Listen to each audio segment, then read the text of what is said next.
Assalamualaikum warahmatullahi wabarakatuh.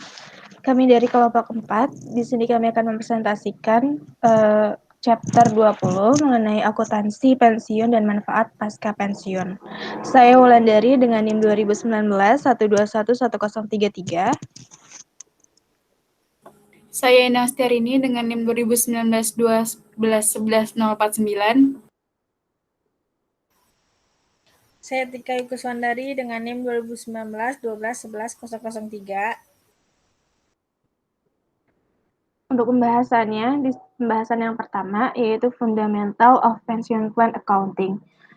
Define, yaitu ada Define Contribution Plan, Define Benefit Plan, the role of actuaries in pension accounting, measures of the liability, reporting change in the defined benefit obligation or asset, plan asset, dan actual return. Pembahasan yang kedua ada using a pension worksheet, yaitu 2019 entries and worksheet, dan funded status. Pembahasan yang ketiga ada past service cost, yaitu 2020 entries and worksheet. Dan pembahasan yang keempat, remeasurement, yaitu ada asset gain and loss, liability gain and loss, dan 2021 entries and worksheet. Pembahasan yang terakhir ada reporting pension plans in financial statement, yaitu ada within the financial statement, within the notes to the financial statement, other post-retirement benefit, dan concluding observation. Yang pertama ada akuntansi rencana pensiun, di mana pengaturan di mana pemberi kerja memberikan pembayaran pensiunan karyawan setelah untuk pelayanan mereka dilakukan di tahun-tahun kerja mereka. Yaitu ada majikan berkontribusi untuk rencana pensiun administrator. Nah, bank di sini mempunyai aktiva dan kewajiban di mana akan membayarkan manfaatnya kepada pensiunan para karyawan. Rencana pensiun dapat yang pertama, kontribusi karyawan secara sukarela melakukan pembayaran untuk meningkatkan tunjangan mereka. Non-kontributor, yaitu majikan menanggung seluruh biaya dan berkualifikasi pensiun rencana, yaitu menawarkan keuntungan pajak. Dana pensiun harus merupakan badan hukum dan akuntansi yang terpisah.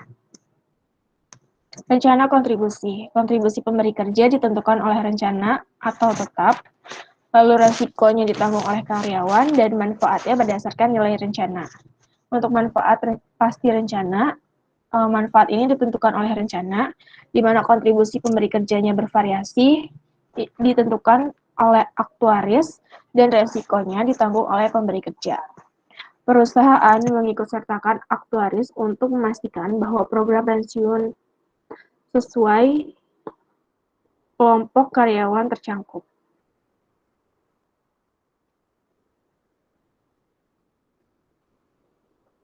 Selanjutnya ada peran aktuaris dalam akuntansi pensiun.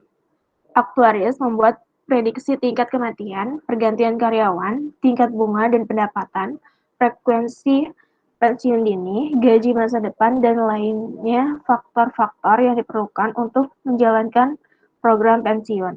Mereka juga menghitung berbagai ukuran pensiun yang mempengaruhi laporan keuangan seperti kewajiban pensiun, biaya tahunan untuk melayani rencana tersebut, dan biaya perubahan rencana. Ukuran kewajiban. Ada dua pertanyaan. Yang pertama, apa kewajiban pensiun yang harus dilaporkan perusahaan dalam laporan keuangan? Dan yang kedua, berapa biaya pensiun untuk periode tersebut? Pemberi kerja kewajiban pensiun adalah kewajiban kompensasi tangguhan yang dimilikinya kepada karyawannya atas jasanya berdasarkan persyaratan program pensiun. Kewajiban manfaat pasti bersih atau aset.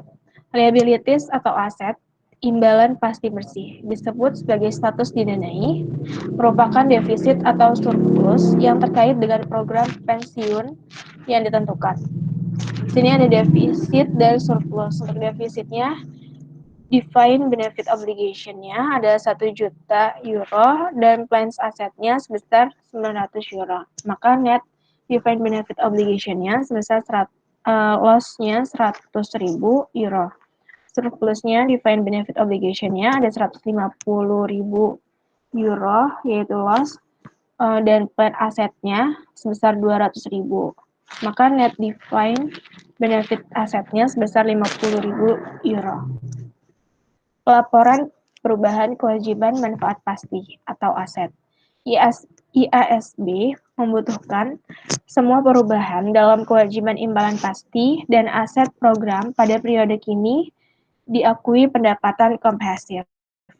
Dan perusahaan melaporkan perubahan yang timbul dari berbagai elemen, kewajiban, dan aset pensiun di bagian yang berbeda dari laporan laba rugi komprehensif tergantung sifatnya. Selanjutnya akan dilanjutkan oleh Rini. Selanjutnya ada melaporkan perubahan dalam kewajiban atau aset. 3 komponen biaya pensiun. Yang pertama ada service cost, net income, yang kedua ada net interest expense greater than interest revenue or interest expense less than interest revenue kepada net income. Yang terakhir ada remeasurement kepada other comprehensive income. Next. Aset program dan pengembalian aktual. Aset rencana yang pertama ada investasi dalam bentuk saham, obligasi, sekuritas lainnya, dan real estate. Stop nggak bisa?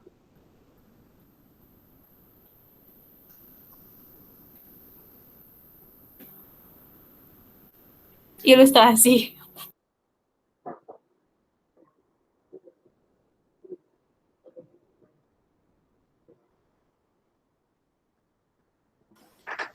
Hasbro SA memiliki aset program pensiun, yaitu 4,200 juta euro.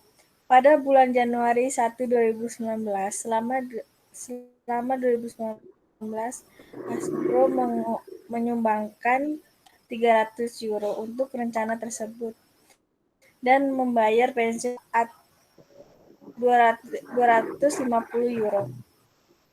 Pengembalian aktual dari aset rencana adalah 210 euro untuk tahun. Menghitung jumlah aset program pada 31 Desember 2019. Rencana aset 1 Januari 2019 ada 4,2 4.200 euro. Kontribusi Hasbro untuk perencanaannya 300, pengembalian aktualnya 210, manfaat yang dibayarkan pada karyawannya 250, rencana aset 31 Desember 2019 jadinya 4.460 euro. Next.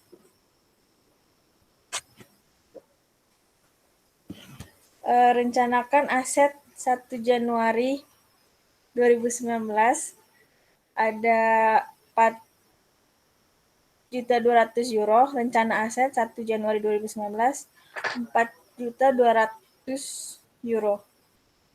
Meningkatkan dalam nilai wajar aset program 260, mengurangi kontribusi untuk perencanaan 300 euro, menambahkan pembiayaan tunjangan kepada karyawan 250 dikurang 50 sebenarnya kembali 210 euro. Next. Menggunakan lembar kerja. Next. Passion worksheet-nya ada general journal interest, ada item, annual passion expense, cash, OC gain atau loss, asset atau liability. Di sini juga ada memo di general ini ada itu entry jurnal umum. Kolom menentukan entry jurnal untuk dicatat dalam akun buku besar normal. Untuk memo recordnya ada definite obligation, plan asset, itu ada catatan memo, kolom memelihara saldo untuk kewajiban imbalan pasti, dan aset program. Next. Ilustrasinya pada tanggal 1 Januari 2019, Zarle AG menyediakan informasi berikut terkait dengan program pensiun untuk tahun tersebut 2019. Rencana asetnya 1 Januari 2019 adalah 100 euro. Didefinisikan kewajiban tunjangan 1 Januari 2019 adalah 100 euro. Tahun biaya layanan 9.000 euro, diskon tingkat 10%. Pendanaan kontribusi adalah 8.000 euro. Manfaat dibayarkan pada pensiun selama tahun ini, 7.000 euro. Instruksinya, siapkan lembar kerja pensiun dan jurnal pensiun untuk Zarle Company untuk tahun berakhir pada tanggal 31 Desember 2019. Next. 2019 pensiun lembar kerja untuk Zarle Company pada Januari tanggal 1 2019.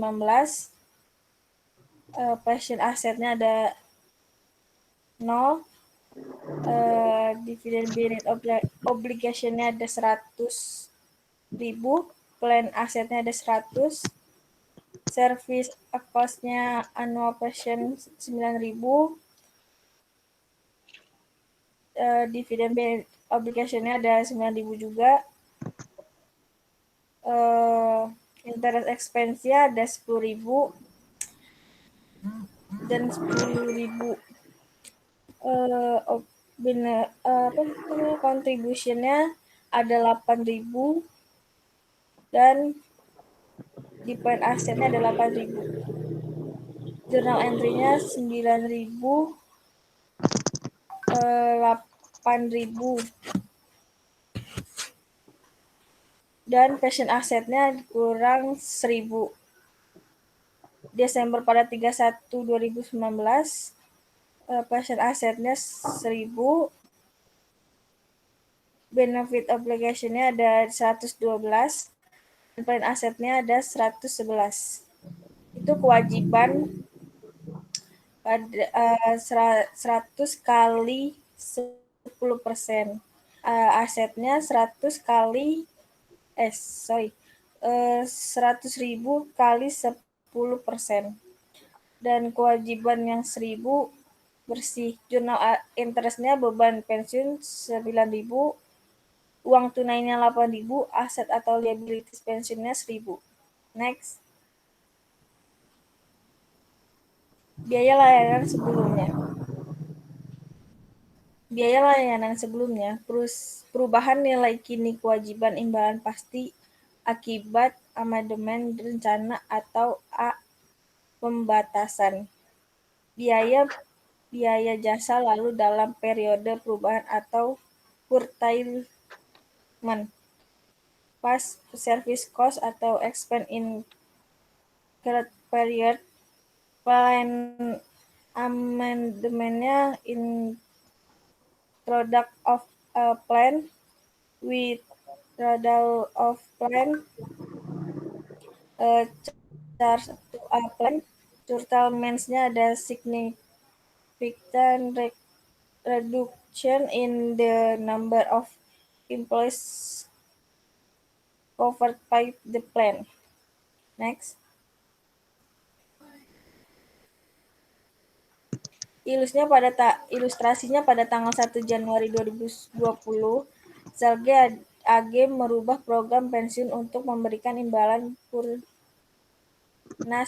prunajasa kepada karyawan dengan nilai sekarang 81.600 euro. Fakta tambahan berikut berlaku untuk program pensiun tahun ini 2020. Tahun biaya layanan 9.500 euro. Diskon tingkat 10%, tahun kontribusinya pendanaan adalah 20.000 euro, dibayarkan kepada pensiunan selama ini 8 euro. Instruksinya siapkan lembar kerja pensiun dan jurnal pensiun untuk Jarle Company untuk tahun yang berakhir pada 31 Desember 2020. Next. 2020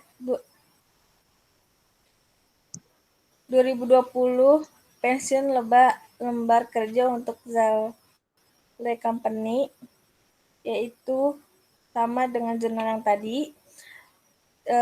Kewajibannya 360 dolar kewajiban bersihnya. Kewajibannya ada 193.600 kali 10%, asetnya 111 kali 10%. Next. Pengukuran ulang. Ayunan tak terkendali dan tak terduga yang dapat terjadi. Satu, perubahan mendadak dan besar dinilai wajar aset rencana, dan perubahan asumsi aktuaria yang mempengaruhi jurnal perusahaan. Kewajiban imbalan pasti. Keuntungan dan kerugian dilaporkan dalam pendataan komprehensif lain. Next. Ilusi Shopbox SE memiliki rencana aset pada 1 Januari 2019 dari 100.000 euro. Tingkat diskonnya untuk tahun tersebut adalah 6%, dan pengembalian aktual atas aset program 2019 adalah 8.000 euro. Di 2019, Shopbox harus mencatat keuntungan aset sebesar 2.000 euro, dihitung sebagai berikut. Aktual returnnya ada 8.000 euro, less interest revenue 100.000 euro kali 6%, yaitu 6.000. Aset gainnya ada 2.000 euro. Selanjutnya akan dibacakan oleh Rini. Keuntungan dan kerugian kewajiban. Setiap perubahan asumsi aktuaria yang mempengaruhi jumlah kewajiban imbalan pasti. Yang pertama, ada perusahaan melaporkan keuntungan kewajiban dan kerugian kewajiban dalam penghasilan komprehensif lain atau GL. Mereka mengakumulasi keuntungan dan kerugian aset dan kewajiban dari tahun ke tahun akumulasi pendapatan komprehensif lain. Yang ketiga, ada jumlah ini dilaporkan pada laporan posisi keuangan di bagian ekuitas. Next. Ilustrasi. Fakta berikut untuk Jarle Company berlaku untuk program pensiun 2021. Yang pertama, tahunan biaya layanan ada 13.000 euro, diskon tinggal 10%, sebenarnya laba atas aset rencana adalah 12.000 euro. Tahunan kontribusi pendanaan adalah 24.000 euro. Manfaat dibayarkan kepada pensiunan selama tahun ini 10.500 euro.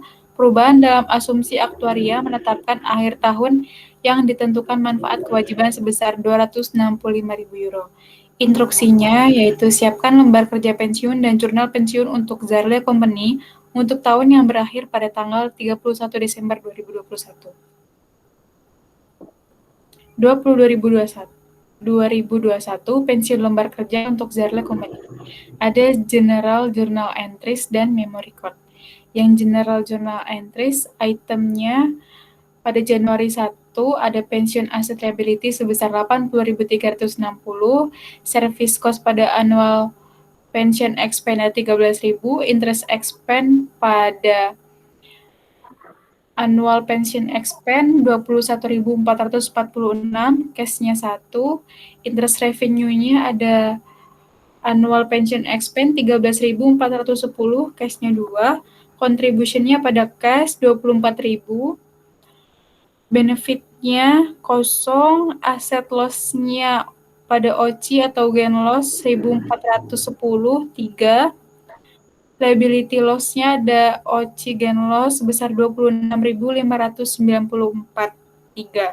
Journal entry-nya ada annual pension expense sebesar 21.036, pada cash 24.000, OCI gain loss-nya ada 28.004, dan pension asset liability-nya ada 25.040.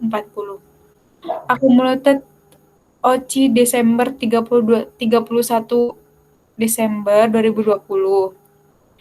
Pada 31 Desember 2021, OCI atau gain loss-nya ada 28.004, pension asset liability-nya ada 105.400. Memory code-nya ada Januari 1, 2021, definite benefit obligation 214.460, pada plan aset ada 134.100. Service cost-nya ada 13.000, pada definite benefit obligation, interest expense-nya 21.446, define benefit obligation.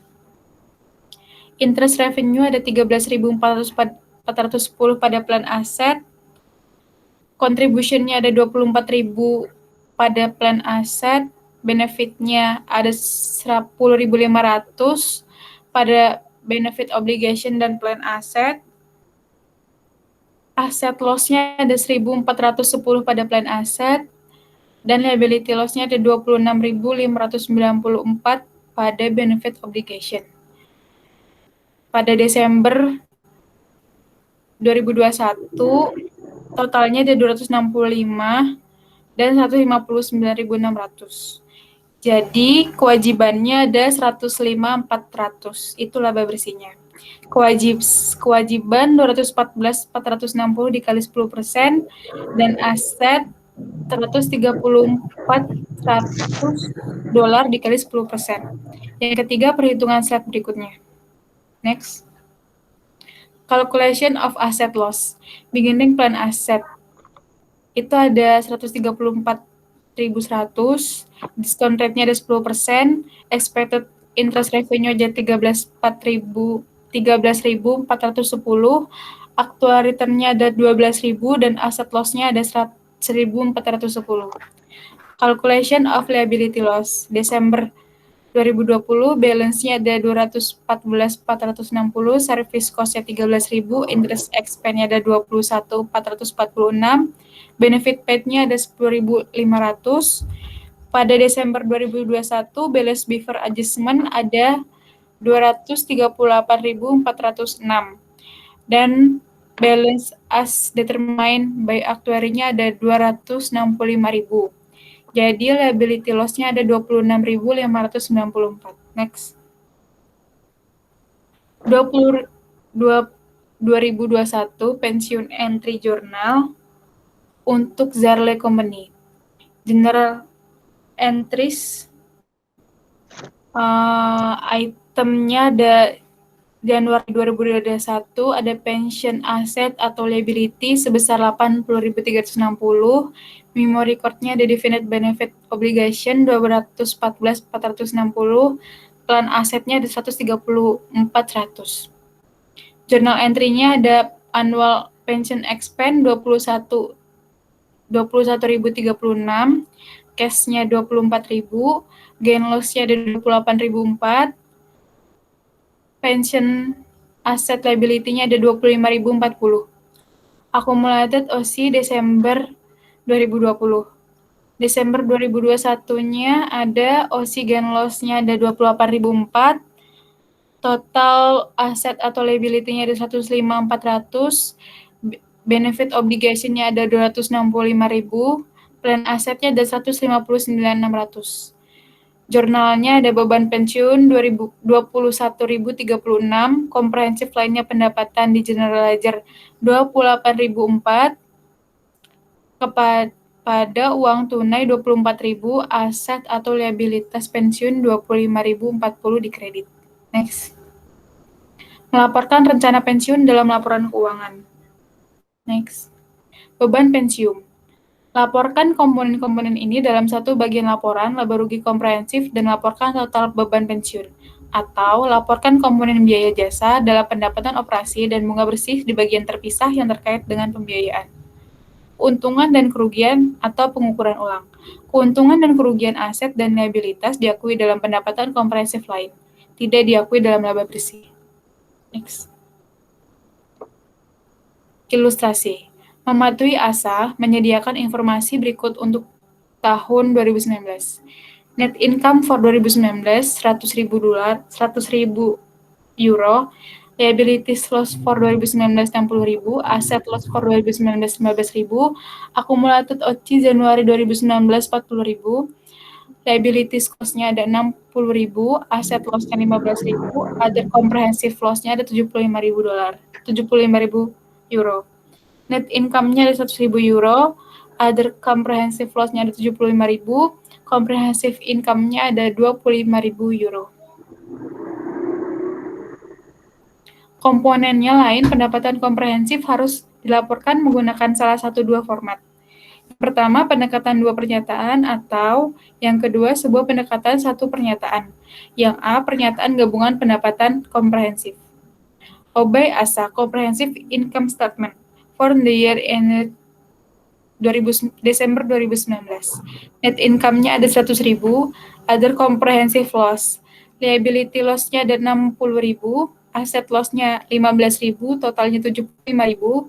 Comprehensive income-nya jadi 25.000. Next. Dalam laporan keuangan, accumulated other comprehensive income Januari 2019.